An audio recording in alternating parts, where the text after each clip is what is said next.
Fala, meu caro aluno, professor Sérgio Araújo, de volta aqui com vocês, a segunda parte do episódio número 1 da série Aliviando a Depressão. Nós vimos na aula passada, Entendendo a Depressão, a primeira parte. Hoje nós finalizaremos com a segunda parte, esse primeiro episódio. E vamos direto para o nosso PowerPoint. Vejam só, episódio número 1, Entendendo a Depressão, parte 2. Lembrando que essa série, Aliviando a Depressão, é uma série em 5 episódios. Estamos entendendo a doença. Vamos relembrar hoje todos os aspectos que vimos na aula passada. Mas se você não assistiu a primeira parte, volta lá e assiste. Eu discuti várias informações, vários pontos com muita profundidade, com a riqueza muito grande de detalhes, que eu vou falar um pouquinho sobre o que foi discutido na primeira parte, mas certamente vai ser de uma forma muito mais superficial, porque hoje nós temos muito conteúdo. Então, deixa eu me apresentar inicialmente. Eu sou o professor Sérgio Araújo, sou fundador aqui do canal Posologia, sou graduado em farmácia pelo UFRN, com mestrado, com doutorado em biologia molecular e bioquímica. Esse aqui é meu currículo, mas o mais importante, as informações mais importantes que você pode ver nessa tela são os contatos. É a partir dos contatos onde a gente pode ter uma aproximação. É a partir dos contatos onde você que tem alguma dúvida vai entrar diretamente em contato comigo, seja pelas redes sociais, que você pode ver aqui, seja através do meu e-mail. Mas certamente, se você quer dar um passo adiante, você quer ter uma aproximação muito maior comigo, com a comunidade Posologia, aponte o seu celular para esse QR Code que está na tela, você vai ser direcionado para uma área chamada Área de Membros do canal Posologia, onde lá você pode decidir em qual área de membros você quer participar, e em uma delas você vai ter vídeos exclusivos. Inclusive, no momento da publicação desse vídeo, o curso de antibiótico terapia é exclusividade dos membros. Além disso, você pode entrar para o grupo do WhatsApp e lá você poderá entrar em contato com vários outros membros, já que você tomou essa decisão de ser membro do canal, assim como você tem sede por aprender farmacologia, quer se atualizar, quer ser um profissional competente, você vai ter contato com outros membros que têm essa mesma sensação que você. Vai ter contato comigo também para você tirar suas dúvidas e ter suas dúvidas respondidas de forma muito mais rápida. Mas vamos relembrar o que vimos na aula passada? Vou dividir em 4 momentos que foram momentos importantes da nossa aula. O primeiro momento é quando eu falei da diferença entre tristeza e depressão. Nós vimos na aula passada que tristeza e depressão têm muitas diferenças. Diferenças no tempo em que os sintomas permanecem, diferença em causas que podem gerar os sintomas, diferenças na somatização desses sintomas. Se você quer ver os detalhes, toda a discussão, minha opinião a respeito dessas diferenças, volta lá na primeira parte que lá eu explico de forma muito mais detalhada. Aqui eu vou apenas relembrar o que foi visto. Então, na primeira parte desse episódio 1, falamos sobre as diferenças entre tristeza e depressão. Falamos também sobre as condições de saúde que podem mimetizar a depressão. Inclusive, destacamos no caso clínico, detalhe por detalhe, discutindo de forma bastante aprofundada por que se faz a anamnese para descartar outras doenças que podem, porventura, se assemelhar à depressão.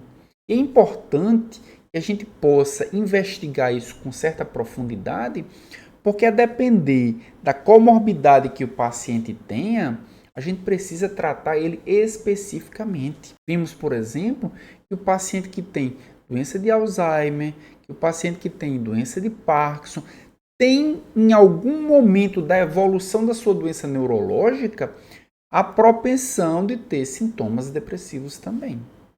Se tratamos uma doença de Parkinson ou uma doença de Alzheimer, simplesmente os sintomas depressivos, a doença que é neurodegenerativa vai continuar evoluindo. Nós precisamos pensar e distinguir os sintomas do transtorno depressivo maior, que é uma doença pura, de sintomas depressivos de uma doença neurológica. Falamos também de doenças como hipotireoidismo, como depressão pós-parto, e que todas essas doenças precisam ser distinguidas de transtorno depressivo maior. No terceiro momento da aula, falamos sobre medicamentos que induzem depressão. E é muito importante que nós possamos distinguir isso, porque se o paciente tem depressão e usa esses medicamentos, a chance do agravamento da depressão é muito grande.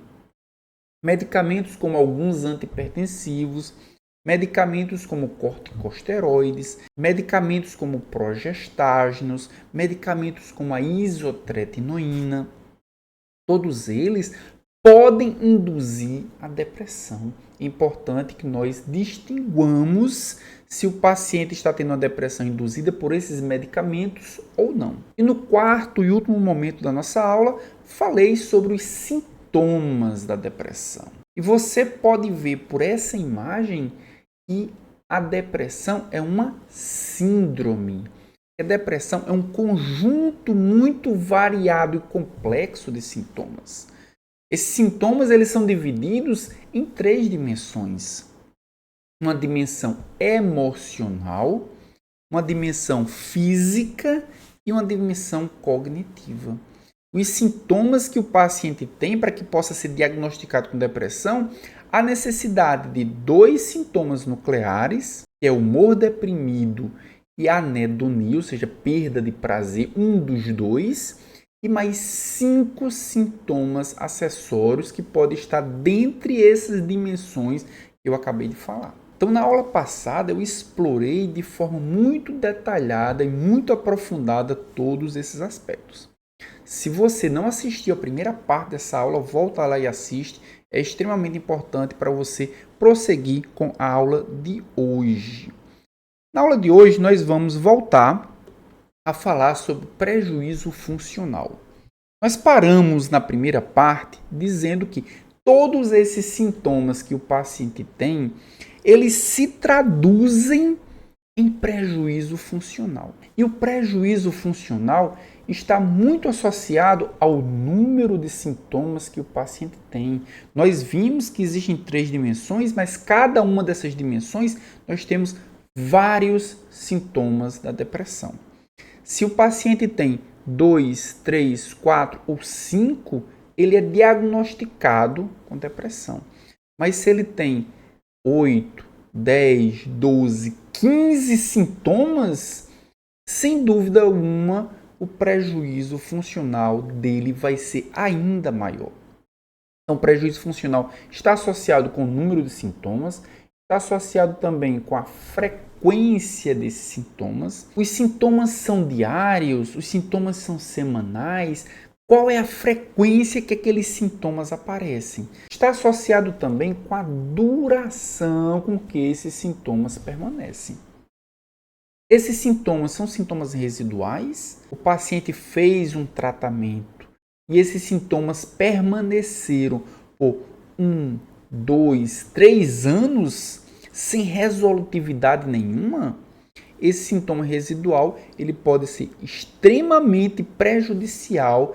Esses sintomas residuais podem trazer um grande prejuízo funcional para o paciente. E quais são esses prejuízos funcionais? Primeiro prejuízo, nós já vimos inclusive na primeira parte, quando falamos dos números na depressão e tratamos sobre os prejuízos financeiros. Vejam que perda de performance, dificuldade de manter a performance no trabalho ou na escola. Um dos grandes problemas do paciente que tem depressão é a dificuldade de manter-se em atividade, é a dificuldade de concluir as tarefas, é a dificuldade de se motivar em fazer o trabalho. É a diminuição drástica da performance. E veja que a dificuldade drástica da performance traz muitas consequências. Uma delas é a perda do emprego. Uma delas é a perda da subsistência. Então, o paciente começa a perder o seu poder de compra, inclusive o poder para continuar o seu próprio tratamento. Veja que a perda da performance traz complicações a médio e longo prazo. Outro prejuízo funcional é a perda do foco no trabalho e na escola. Não só a performance, mas ele começa a não ter o foco. E não ter foco significa não concluir as tarefas. Não ter foco significa que mesmo as que são concluídas com baixa qualidade. Claro que diminuição da performance, diminuição do foco vai trazer um grande prejuízo no trabalho. Diminuição da performance, diminuição do foco também vai trazer um grande prejuízo na escola, nos seus estudos. Veja que o paciente com depressão, ele perde uma capacidade não só física, mas cognitiva muito grande. Não estou nem falando na dimensão emotiva, na dimensão emocional, que é muito complicada também. Mas apenas abordando a física e a cognitiva, nós já temos diminuição de performance e prejuízos funcionais muito grandes. Diminuição da produtividade. Se eu diminuo a performance, se eu diminuo o foco, a produtividade vai ser muito menor. E tudo isso resulta em perdas financeiras, desorganização financeira, que complica do lado do tratamento, que complica do lado da subsistência, que complica também as relações familiares e parentais. Tudo isso leva a uma mudança muito drástica na vida de um paciente com depressão. O que mais pode ser prejuízo funcional? Não consegue cumprir nem dar atenção às tarefas. Claro, tem relação com as outras também, mas a realização das tarefas é a ponta. Se eu não consigo no meu trabalho executar minhas tarefas, se eu não consigo na minha família executar as tarefas, se eu não consigo no meu lar executar as tarefas, certamente eu vou ter problemas.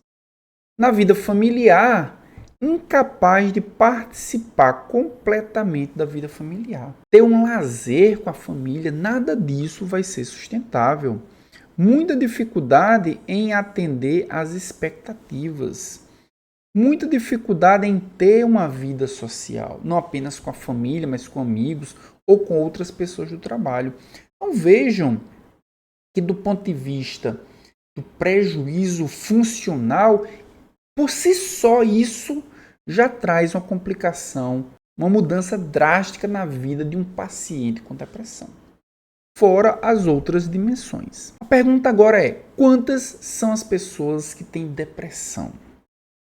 Trazendo isso aqui para um mundo, trazendo isso aqui para os outros países, para todos os outros países, esses dados são dados de 2019.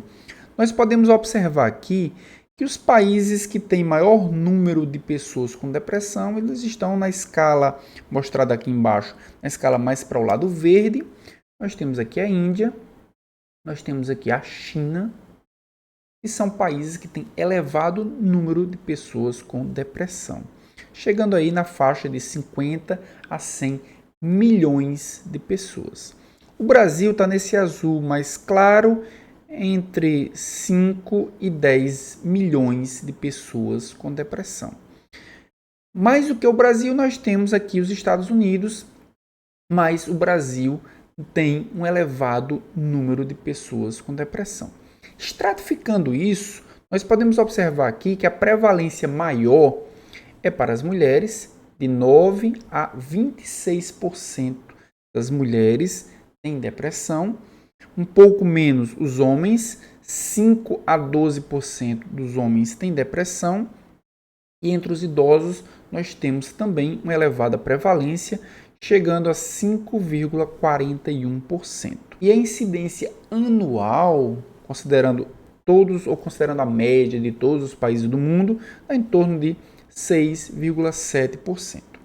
Agora, pegando apenas dados brasileiros, nós podemos observar o seguinte, que 6 milhões de mulheres no Brasil têm depressão, enquanto 3 milhões de homens têm depressão. São dados, mais uma vez, de 2019. Ou seja, 9 milhões de pessoas com depressão, sendo que cerca de 70% são homens e 30% são mulheres. Entre os idosos, nós temos uma prevalência de 5,32%, o que equivale a 540 mil idosos, e uma incidência menor do que a incidência mundial de 4,29%. Esses são dados de 2019. E por que eu peguei dados de 2019? Porque em 2020 nós tivemos uma pandemia. E quando nós observamos, quando nós olhamos os dados com a pandemia, nós percebemos que a pandemia por si só promoveu uma grande mudança na saúde mental das pessoas. Esses dados são dados que levam em consideração a Covid e antes da Covid. Antes da Covid são esses dados em azul, essa marcação no gráfico em azul. Aqui nós estamos considerando apenas as mulheres e nesse outro gráfico os homens. Veja que os homens têm um gráfico um pouco menor, um nível um pouco menor do que as mulheres, mas que em ambos nós temos um aumento do grau de depressão, que é esse primeiro gráfico aqui, durante a pandemia comparado a antes da pandemia. Durante a pandemia, nós tivemos um aumento substancial na prevalência para cada 100 mil habitantes de pessoas diagnosticadas com depressão, tanto entre homens como entre as mulheres. Mas nesse gráfico, nós precisamos fazer uma outra análise também. Vejam que as principais mudanças aconteceram entre os mais jovens. Se nós fizermos esse recorte aqui, nós podemos observar que as diferenças entre antes da pandemia e durante a pandemia são maiores entre os jovens do que entre os mais idosos. Então, o aspecto afetou maior a prevalência entre os jovens do que entre os idosos. Esse segundo gráfico é o gráfico da ansiedade. Eu não vou falar agora, porque falaremos isso em outro vídeo, em outra aula de outra série. Vamos agora falar sobre a classificação do transtorno depressivo maior. E é muito importante que nós classifiquemos, nós saibamos como é essa classificação, porque ela vai ser imperativa na hora que estivermos pensando no tratamento. Então, classificar se a doença ou se a depressão é mais grave ou não, ou qual é o tipo específico da depressão, vai ser importante para a escolha do conjunto terapêutico que vai ser mais específico para aquele tipo de depressão. Então, podemos classificar de acordo com o padrão da doença, e de acordo com o padrão da doença, nós podemos dizer que a depressão é de episódio único e é autoexplicativo. Só teve um único episódio depressivo. Mesmo que se enquadre dentre os critérios, ou seja, ter 2 sintomas nucleares, ter 5 sintomas acessórios, permanecer por pelo menos 15 dias, mesmo que ele atenda a todos os critérios de diagnóstico, teve apenas um único episódio, tratou, se curou e não teve mais. Então, de acordo com o padrão da doença, essa depressão é a depressão de episódio único. Pode ser uma depressão de episódio recorrente, iremos explicar o que significa isso, uma depressão de ciclo rápido e uma depressão do tipo sazonal. Então, de acordo com o padrão, nós temos esses 4 tipos de depressão. De acordo com a severidade da doença, a depressão pode ser leve, moderada ou severa. Também vamos entender como a gente pode classificar a depressão de acordo com esses 3 níveis. De acordo com o início dos sintomas, a depressão pode ser precoce, pode ser tardia e pode ser pós-parto, e de acordo com o status da remissão, pode ser que essa remissão seja parcial ou que essa remissão ela seja completa. E a depender dessa classificação, a gente pode ter variações no tratamento, como veremos mais adiante nessa série. Então vamos pegar esses quatro critérios para classificar e vamos colocar dentro do transtorno depressivo maior, para que a gente possa entender quais são as formas de classificação da depressão. Então, no caso do status, a gente leva em consideração o quê? A permanência de sintomas residuais após o tratamento. Se o paciente se tratou e ainda tem sintomas residuais, se esses sintomas residuais permanecem por algum tempo, nós temos aí a forma de classificar a depressão de acordo com o status. De acordo com a severidade, a gente leva em consideração o número de sintomas, a intensidade desses sintomas e o impacto funcional que esses sintomas depressivos provocam no paciente. De acordo com o início dos sintomas, nós levamos em consideração a faixa etária na qual esses sintomas surgem. E de acordo com o padrão, nós levamos em consideração a frequência com que os sintomas reaparecem. Agora que entendemos o que precisamos levar em consideração para classificar a depressão, vamos classificar de fato o transtorno depressivo maior, levando em consideração cada um desses critérios. Então, primeiro, de acordo com o status, a depressão pode ser em remissão parcial ou completa. O que significa isso? Bem, em remissão parcial significa que há um período inferior a 2 meses sem qualquer sintoma significativo. Ou seja, o paciente tratou, o paciente regrediu os sintomas, mas em menos de 2 meses ele teve um outro sintoma significativo. Significa o quê? Que o paciente teve uma remissão parcial. Uma remissão completa é quando nenhum sintoma significativo está presente por mais de 2 meses. O paciente passou em remissão por 2, 3, 4, 5 meses, ele está em remissão completa. E nós temos também o sem remissão. Sem remissão significa que não há recuperação, não há redução nenhuma dos sintomas da depressão, mesmo em tratamento. De acordo com a gravidade, nós já podemos ver ali em cima, esse em tonalidade mais roxa. Leve, 2 critérios B, mais 4 critérios C. Moderada, 2 critérios B, mais 6 critérios C. Aumenta 2 critérios C. E severa, se nós tivermos 3 critérios B e 7 critérios C. O que significa esses critérios B e critérios C para a gente avaliar a gravidade da depressão?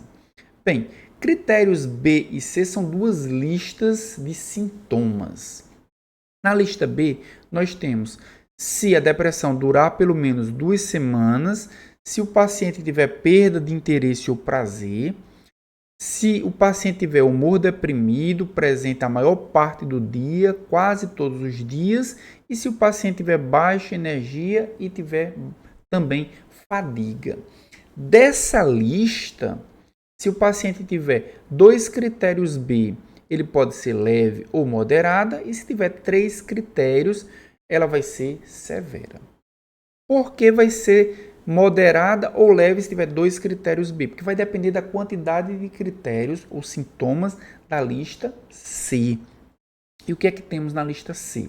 Pensamento recorrente de morte, diminuição da capacidade de concentrar-se, alteração psicomotora, alteração do sono, alteração do apetite, sentimento de culpa excessiva, perda de confiança e também perda de autoestima. Dessa lista C, para o paciente que tem 4 desses sintomas, podemos considerar que a depressão é depressão leve. Se tivermos 6 sintomas dessa lista C, o paciente vai ser enquadrado com uma depressão moderada, e 7 desses sintomas da lista C, o paciente vai ser enquadrado como uma depressão severa. Então, para que o paciente tenha uma depressão considerada leve, precisa ter 2 sintomas da lista B e 4 sintomas da lista C. Para ser enquadrado como uma depressão moderada, são 2 da B e 6 da C, e para severa, 3 da B e 7 sintomas da lista C. A depressão também pode ser precoce, tardia ou pós-parto. O que significa uma depressão precoce? Quando ela atinge pessoas com menos de 18 anos. Ela é tardia quando surge em idosos acima de 55 anos e, claro, ela é pós-parto quando surge logo após o parto em função das mudanças hormonais. E o quarto critério para a classificação da depressão é único episódio, recorrente, ciclo rápido e sazonal. Bem, episódio único é quando ocorre uma única vez. Tratou, melhorou, não voltou, significa que é episódio único. Recorrente é quando o paciente tem novamente os sintomas da depressão. Depois que tratou, melhorou, mas depois os sintomas retornaram e esse intervalo é 2 meses consecutivos entre os 2 episódios. Se ele tem pelo menos 2 meses entre os 2 episódios, a gente pode considerar essa depressão como uma depressão recorrente. O que significa uma depressão sazonal? É que ocorre em determinado período do ano. É muito comum, por exemplo, a depressão causada pelo inverno em alguns países que nevam, onde as pessoas ficam mais reclusas, muito mais tempo em casa, não se socializam. Então isso pode induzir uma depressão. E o ciclo rápido? O ciclo rápido é quando ocorre 4 ou mais episódios em um ano. Então vejam que para esse paciente ele tem episódios em ciclos tão rápidos que ele vai ter muitos episódios em um intervalo de tempo muito curto. Então, essa classificação ela nos ajuda a entender as nuances e como o paciente vai ser tratado, não só do ponto de vista da seleção do antidepressivo, mas do ponto de vista de como esse antidepressivo vai ser usado. Mas a pergunta é, como é o curso natural da doença?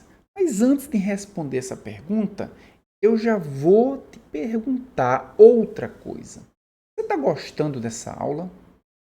Essa aula está sendo satisfatória para você?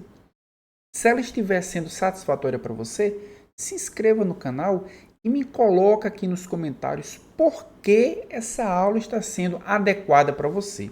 Em que ponto eu ajudei você a melhorar o seu conhecimento. Mas se ela também não estiver sendo satisfatória, me coloca aqui nos comentários. Professor, a sua aula não foi boa pelos seguintes pontos.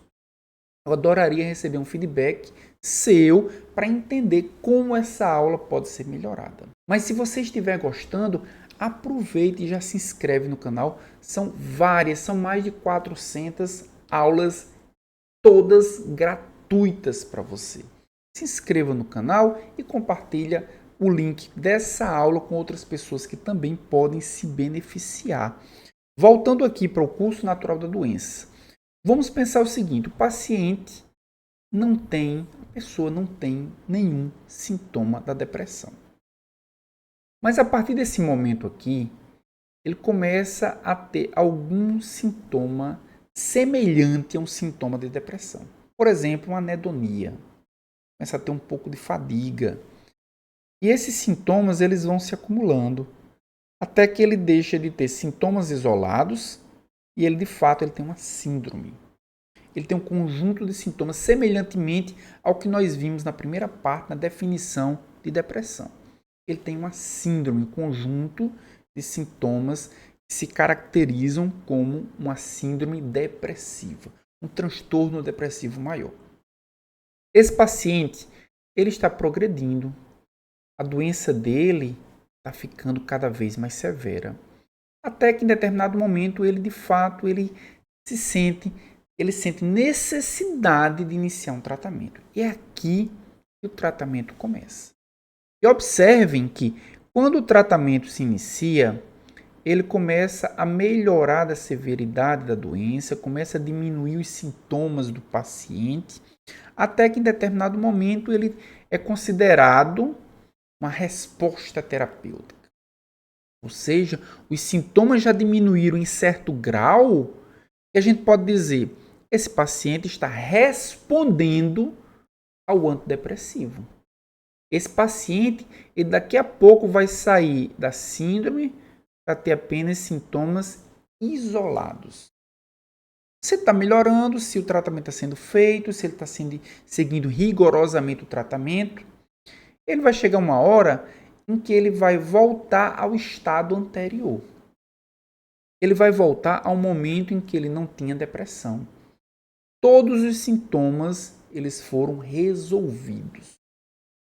Nesse momento, a gente diz que o paciente ele está em uma condição chamada de remissão. E ele está numa condição chamada de remissão por quê? Porque ele não atingiu 1 ano sem sintomas depressivos mediante tratamento farmacológico. Aqui nós temos 1 ano. Se o paciente está sem sintomas, mas ainda não está com 1 ano de tratamento, esse paciente ele está em remissão. Esse paciente ele precisa ainda de algum tempo para a gente dizer que ele está recuperado.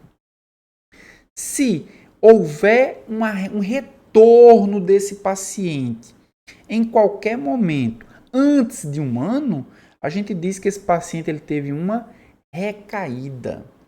Então, quando o paciente consegue resolver todos os sintomas da depressão com tratamento antes de 1 ano, ele está em remissão. Se os sintomas retornarem aos sintomas depressivos dentro desse período de 1 ano, a gente diz que o paciente ele recaiu, porque é considerado o mesmo episódio depressivo. Se por acaso passar de 1 ano, esse paciente não está mais em remissão, ele está em recuperação. Ou seja, a partir de agora, se ele tiver um novo episódio, esse episódio é chamado de episódio recorrente. É um episódio novo da depressão. Então, 1 ano, 12 meses é o tempo necessário para a gente dizer se o paciente está em remissão ou se o paciente está em recuperação.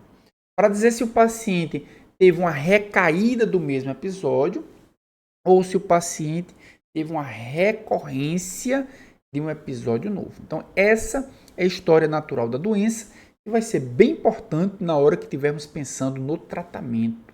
Principalmente se o tratamento vai ser contínuo, se o tratamento vai ser intercalado, como é que a gente vai pensar na estratégia do tratamento. Bem, pensando na remissão, nós podemos observar aqui que 33% dos pacientes que tratam a depressão, eles têm uma remissão completa, resolvem todos os sintomas. Se 33% tem uma remissão completa, 67% não tem.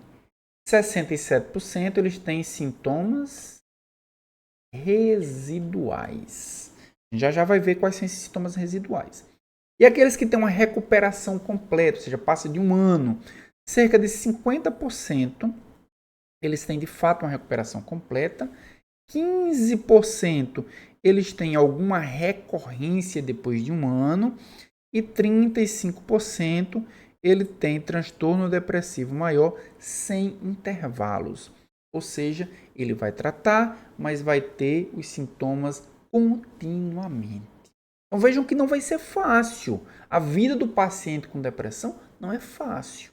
A vida com o paciente com depressão muitas vezes significa tratar, muitas vezes tratar com antidepressivos que trazem muitas reações adversas e tratar sem expectativa para finalizar. A gente vai falar isso em outro episódio. Quando eu posso terminar o tratamento para depressão? Alguns deles não têm expectativa para finalizar.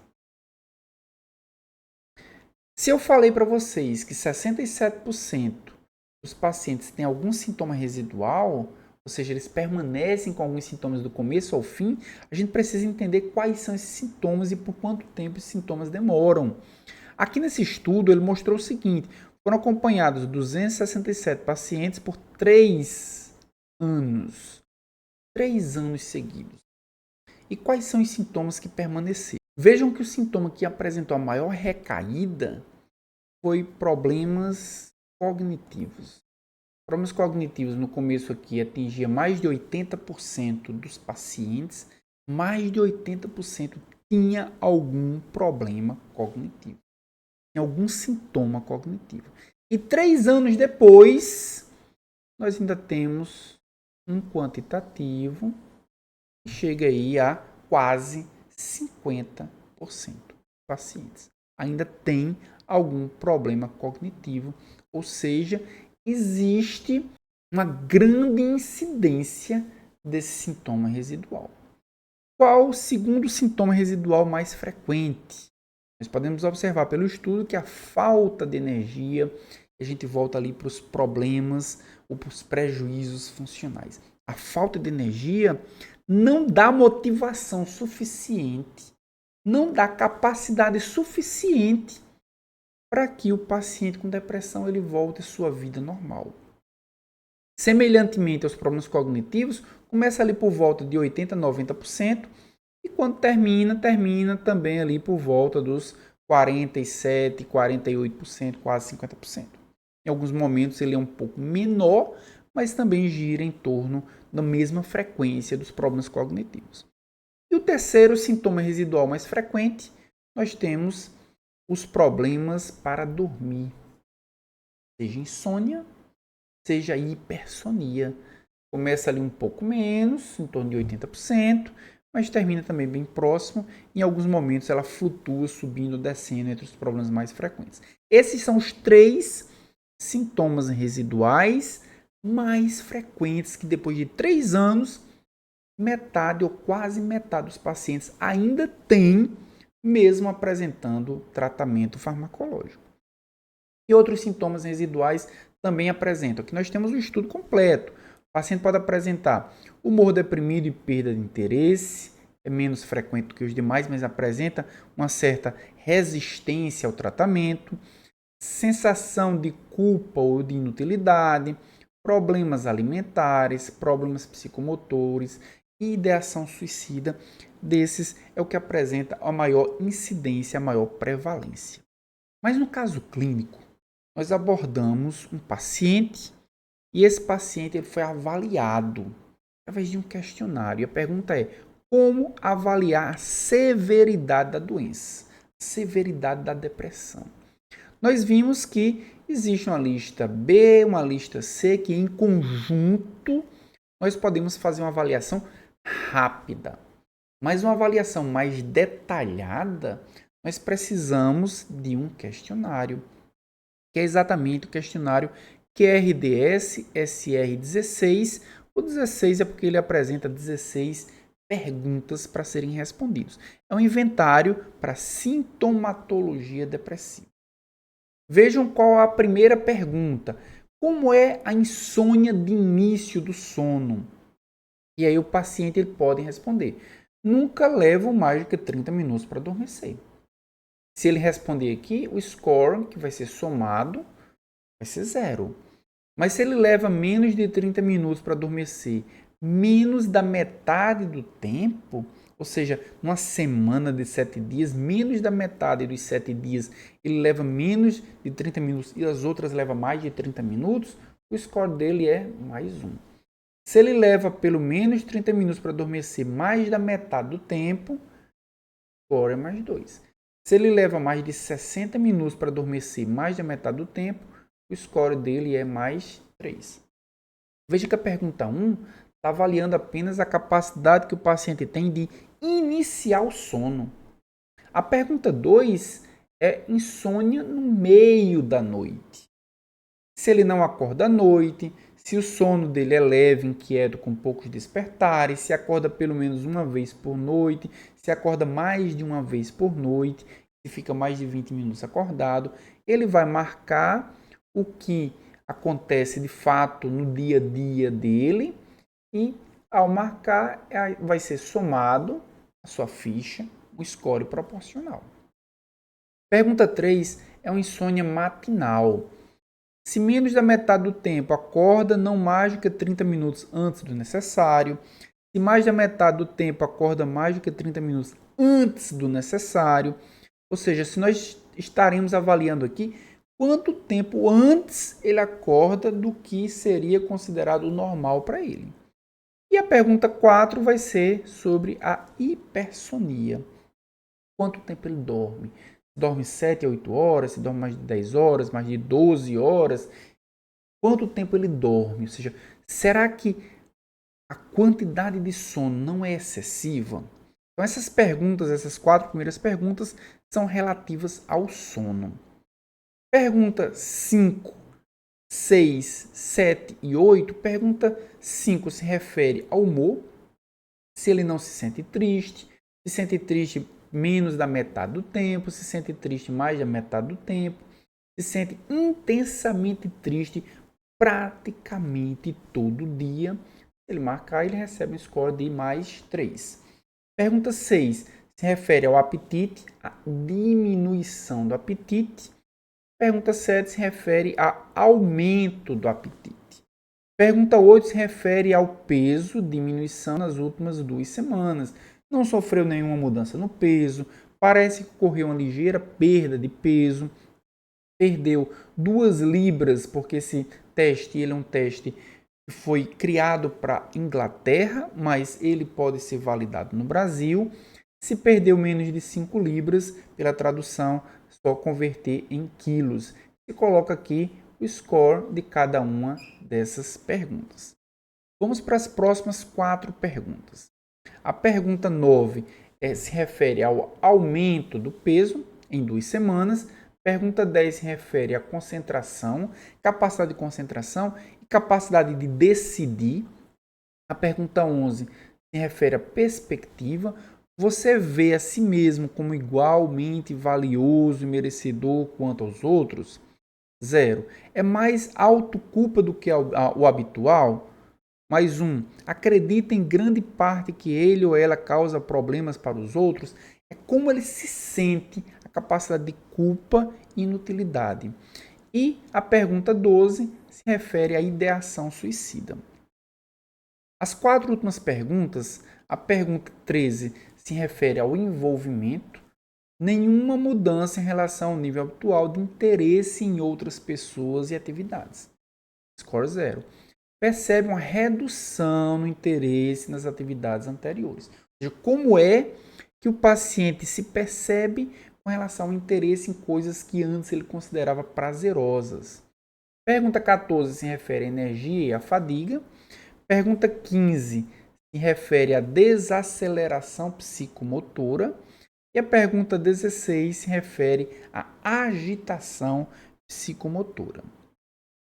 Como é que a gente vai interpretar esses resultados? Vamos interpretar da seguinte forma.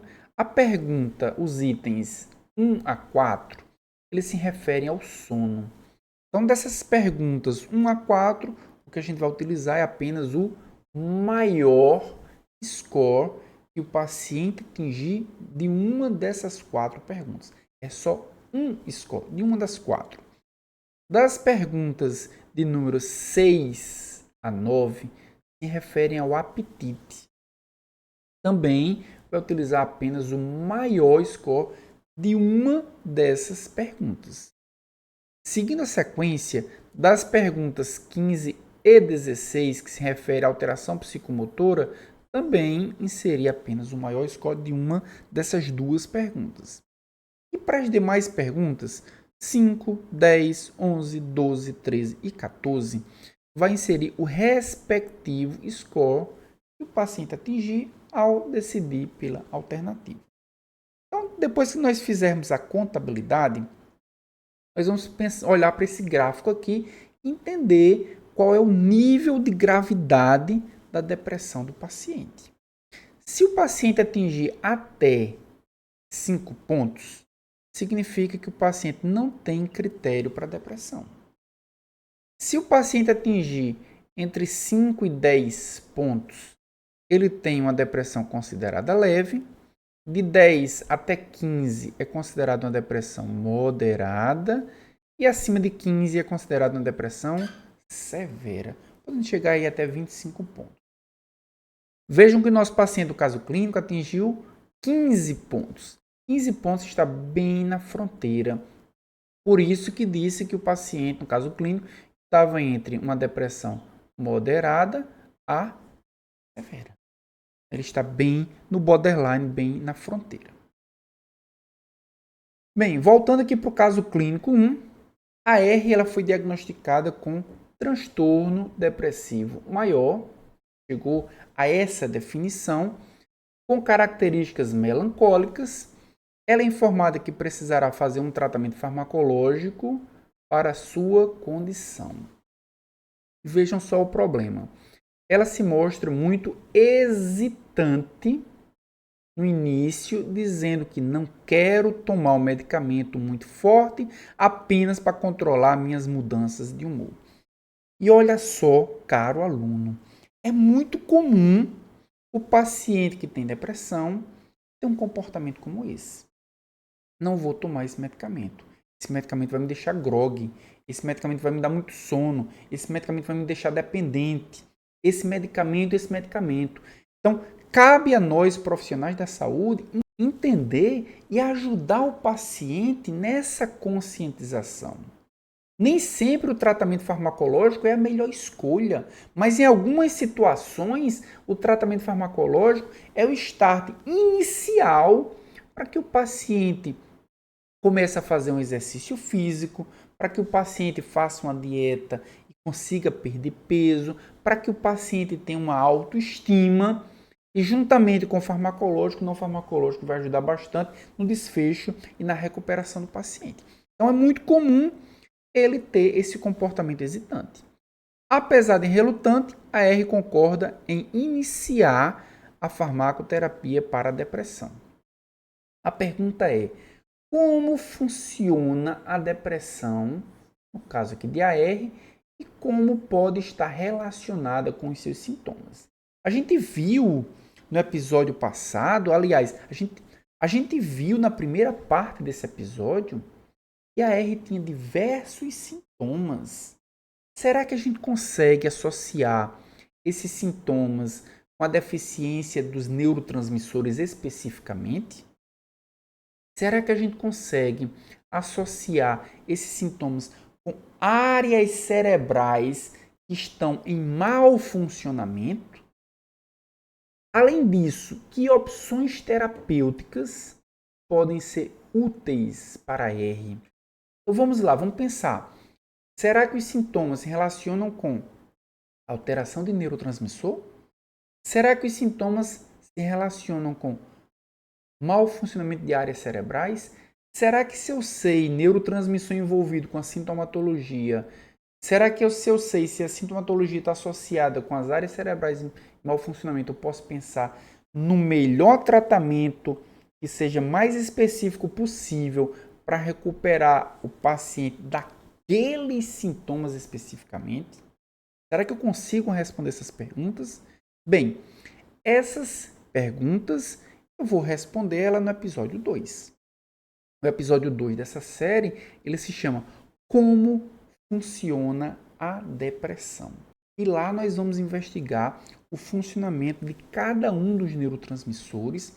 Nós iremos investigar a associação das áreas cerebrais com os sintomas da depressão. Iremos investigar também como os antidepressivos conseguem contribuir na recuperação do paciente relacionado com aqueles sintomas especificamente. Vamos começar a discernir qual é o papel do antidepressivo e a utilidade do antidepressivo para cada um dos pacientes especificamente. Para finalizarmos o nosso primeiro episódio, vou trazer a frase de hoje, que é: seu remédio seja seu alimento e que seu alimento seja o seu remédio. Essa frase ela foi atribuída a Hipócrates.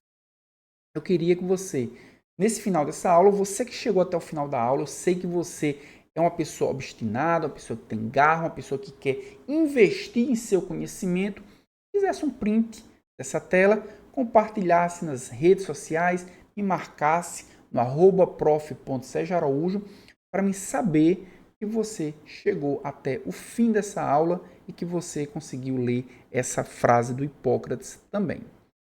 E claro, mais uma vez agradecer por você ter chegado até o fim. Se você se interessou por esse PowerPoint, essa apresentação especificamente, se você vem acompanhando a série Aliviando, você se interessou pelo PowerPoint, você quer utilizar numa aula sua, você quer utilizar numa palestra, você quer utilizar para estudar, aponte o seu celular para esse QR Code, ele vai levar você para uma plataforma e lá você poderá baixar todos esses PowerPoints, desde a série Aliviando a Dor até agora Aliviando a Depressão, e garantia de que todos os PowerPoints das séries seguintes, eles também estarão nessa plataforma, caso você queira eles para você. E mais uma vez, muito obrigado. Se você tiver alguma dúvida, coloca aqui nos comentários. Eu vou adorar responder a sua dúvida.